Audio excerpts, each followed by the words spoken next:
La région du Moronou ne produit qu'1% de la production nationale de cacao. Pourtant, il y a plus de 40 ans, cette partie du pays était considérée comme la boucle du cacao. Nous nous pencherons sur ce déclin de la culture du cacao dans le Moronou dans ce journal. Et puis l'enlèvement en pleine nuit de plus de 300 lycéens dans le nord-ouest du Nigeria laisse leurs parents dans le désarroi. Les autorités espèrent réussir à négocier leur libération. Bonsoir et bienvenue dans le journal. La culture du cacao est aujourd'hui délaissée dans le Moronou au profit de l'évéaculture et des produits vivriers. Cette région en avait pourtant fait sa chasse gardée dans les années 60 et 70. Aujourd'hui, la culture de l'or brun à l'épreuve de cette concurrence s'essouffle. Le Moronou ne produit qu'1% de la production nationale. Qu'est-ce qui explique ce désamour des planteurs pour la culture du cacao? C'est ce qu'Antoine Bassa nous explique dans ce reportage. Dans le salon de sa maison de 4 pièces à Ara, dans la région du Moronou, Awotano expose fièrement ses tableaux d'honneur et trophées glanés au fil des années. Le planteur a été désigné premier producteur de cacao en Côte d'Ivoire en 2020 à la Journée nationale du cacao et du chocolat. En tout cas, matin, quand je me réveille, je vois mes tableaux, vraiment mes trophées. Je suis content, je suis très heureux parce que dès que je le vois net, je sais que en tout cas, les travaux que j'ai fait en brousse, vraiment, ça m'a donné beaucoup de courage, ça m'a donné beaucoup de choses. Voilà, j'ai été récompensé. Cette année, Dieu merci, j'ai été le meilleur. En tout cas, je suis fier, je suis content, très heureux. Mais la fierté du planteur est de plus en plus entachée par les difficultés rencontrées, liées notamment au changement climatique et à l'entretien de ces vastes plantations de cacaoyers. Actuellement, c'est dur. Actuellement, c'est très dur parce qu'il ne pleut pas. Avant qu'on plante cacao, on n'est pas obligé même en tout cas d'entretenir comme actuellement. Et puis ça donne au bout de 3 ans, on commence à récolter. Mais maintenant, il faut acheter des produits par-ci, des produits par-là. Vraiment, c'est dur, c'est compliqué. Ça fait que les récoltes même n'avancent pas trop comme avant. Il y a un peu plus de 50 ans, dans les années 60 et 70, la région du Moronou était la boucle du cacao. Mais aujourd'hui, elle est à la croisée des chemins, produisant environ 20 000 tonnes chaque année, soit 1% de la production nationale, estimée à 2 millions de tonnes. Entre ces cabosses jaunes et vertes, Joseph Conin, ce planteur qui essaie de marcher dans les pas de son père, raconte ses épreuves. Mon problème est que je n'ai pas de manœuvre. Si tu n'as pas d'argent pour toi-même te traiter, payer médicaments pour te soigner, disons la vérité, est-ce que tu peux avoir l'argent pour traiter le cacao? Le cacao ne donne pas parce qu'il ne pleut pas. La pluviométrie, ce n'est pas ça. Il ne pleut pas. L'État ivoirien, on nous dit de ne pas tuer nos arbres dans nos plantations, mais les exploitants forestiers à tout moment viennent couper les bois pour partir. Il ne pleut pas. Même réalité chez Sidiki Fofana, un jeune planteur de Bongouanou. Nous, on manque d'engrais. Parce que souvent, quand on prend engrais, les trucs là, les coopératives là, et quand on vend cacao, c'est maintenant on rembourse. Donc si l'État pouvait nous donner les engrais pour mettre en bas des plantes de cacao, ça pouvait nous arranger. Malgré ces difficultés, l'on reste optimiste à la Société coopérative des producteurs agricoles d'Aboussou, prix de la meilleure société coopérative du Moronou.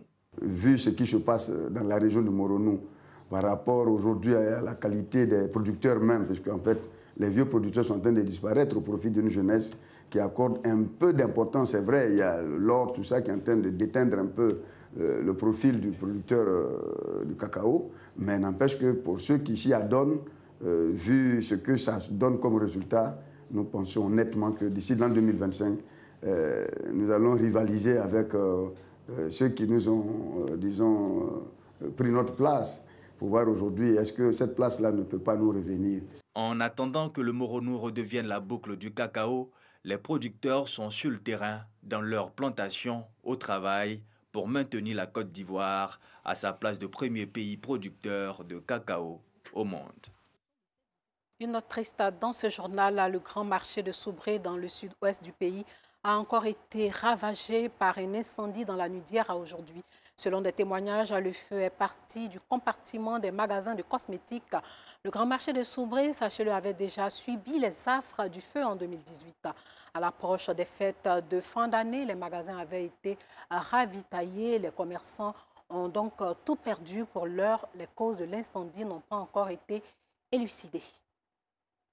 Parlons santé. Les banques de sang sont confrontées à une pénurie. La crise sanitaire liée à la maladie à coronavirus n'a pas arrangé les choses. Et le gap de 100 000 poches de sang va crescendo. C'est pour répondre à l'appel du Centre national de transfusion sanguine que l'ONG Lanaya Universelle et le CBCG de Cocody initient une collecte de 200 poches de sang. Le reportage de Clément Boucaud. Le sang, un liquide biologique vital pour le maintien de la vie humaine. Ce liquide si précieux qui ne se fabrique pas n'est pas vendu en pharmacie. Seul un prélèvement à partir d'un donneur permet de ravitailler les personnes en manque de sang. Mais les donneurs se font de plus en plus rares, surtout avec l'avènement de la maladie à coronavirus. D'où l'appel régulier des responsables du Centre national de transfusion sanguine aux populations pour alimenter la banque de sang. L'ONG Lanaya Universelle et le CBCG de Cocody mutualisent leurs forces pour répondre à cet appel. Combien de morts sont enregistrés dans les hôpitaux, dans les centres de santé, tout simplement parce qu'il n'y a pas de sang. Et vous voyez à travers la ville des personnes valides qui ne savent pas qu'elles peuvent aller, elles peuvent se déplacer pour aller donner le sang pour sauver le frère, la sœur, l'enfant qui est à côté et qui a besoin de ce sang-là. Et donc l'appel que je lance, c'est que chacun de nous comprenne qu'en donnant un peu de son sang, nous sauvons des vies. Pour les responsables et les étudiants du CBCG, c'est une aubaine pour faire œuvre utile. J'ai une petite soeur qui avait un problème de sang. Donc nous sommes allés à l'hôpital, mais on avait des difficultés à avoir des poches de sang. Et peu de temps après, nous avons eu gain de cause. Donc c'est pourquoi ce matin, je suis là, parce qu'il y a des personnes aussi, en dehors de ma petite soeur, qui en auront besoin. Nous comptons organiser 2 autres opérations de don de sang à partir du mois de février et le mois d'avril. Donc toujours avec l'ONG Lanaya. Et nous pensons qu'on va mobiliser assez d'étudiants pour donner le sang. L'ONG Lanaya Universelle et le CBCG de Cocody entendent poursuivre cette collaboration afin de toujours sauver des vies humaines. L'école primaire de Kofisioka, un village de Katiola, a été équipée en table à banc, une initiative d'un fils de la localité qui veut appuyer ainsi l'État dans sa politique de promotion de l'école obligatoire. Soro Corona de RTI Boaki.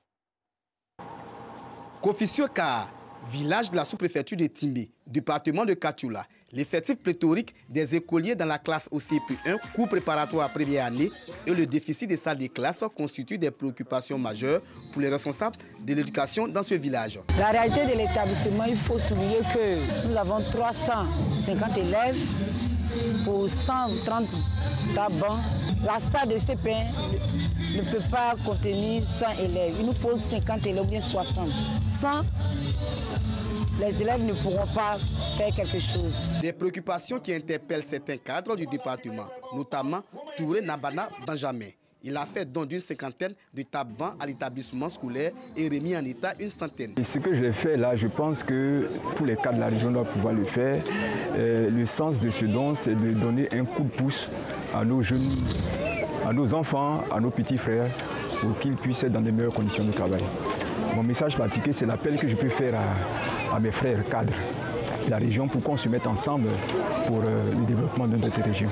Le président de la mutuelle de développement encourage l'initiative et interpelle les autres cadres de la localité. Fait appel à tous les cadres de la région. Il faut que chacun y mette de son temps, il faut que chacun y mette de son argent, chacun y mette de sa connaissance, parce que ce sont les cadres qui doivent aider l'État. Les autorités administratives et éducatives de la sous-préfecture de Timbi ont apprécié ce don qui vient soulager le corps enseignant et les apprenants du Kofisioka. Hors de chez nous, le rapt de plus de 300 lycéens dans le nord-ouest du Nigeria a été revendiqué par Boko Haram. Les parents des adolescents enlevés sont dans l'angoisse de l'attente. Les autorités, elles, espèrent réussir à négocier leur libération. Ces élèves du pensionnat de Kankara ont entre 11 et 20 ans. Des centaines de lycéens kidnappés lors de l'attaque du pensionnat de Kankara dans le nord-ouest du Nigeria sont toujours entre les mains du groupe armé djihadiste Boko Haram qui a revendiqué l'enlèvement. C'est plus d'une centaine d'hommes armés à moto qui ont attaqué l'école rurale en pleine nuit. Certains adolescents ont pu fuir dans la brousse environnante pour s'y cacher. J'ai 3 enfants dans cette école. L'aîné, lui, a réussi à escalader le mur et s'échapper. Il a utilisé le téléphone d'un habitant de la ville et m'a appelé sur mon téléphone. Il m'a dit qu'il y avait des problèmes dans l'école et m'a raconté ce qui s'est réellement passé la nuit précédente et qu'il n'avait pas vu l'un de ses jeunes frères et sœurs. Nous avons tellement des larmes, nos cœurs sont en deuil et nous ne savons même pas quoi faire. Nous sommes fatigués de parler, nous demandons donc au gouvernement de nous aider, au gouverneur Massiri de nous aider, à Dieu de nous aider et protéger nos enfants des mains de ces ravisseurs. Une opération militaire est en cours et les autorités affirment être en discussion avec les kidnappeurs. Ce rapt massif rappelle celui de 276 jeunes filles en 2014 à Chibok, dans le nord-est du Nigeria. Le reportage de l'un de nos confrères de l'AFP a été commenté par Joël Gossé. Et puis, face à la deuxième vague du coronavirus qui touche surtout à Kinshasa, un couvre-feu va être instauré à partir de vendredi dans toute la République démocratique du Congo. Cette mesure sera en vigueur de 21h à 5h du matin. La RDC, qui compte plus de 80 millions d'habitants, est relativement épargnée en nombre total de cas, un peu moins de 15 000 pour 364 décès depuis le 10 mars selon les chiffres officiels. Mais une hausse est enregistrée depuis quelques semaines avec 345 nouveaux cas, dont 298 à Kinshasa, selon le dernier bulletin des autorités sanitaires qui font également état de 6 nouveaux décès mardi. Et pour finir, sachez que les 27 États de l'Union européenne pourront commencer le même jour leur campagne de vaccination anti-Covid. Des notifications du feu vert du régulateur européen au traitement développé par Pfizer-BioNTech, selon la présidente de la Commission européenne. Et c'est dans une semaine que le premier vaccin sera autorisé. Les vaccinations pourront donc commencer immédiatement.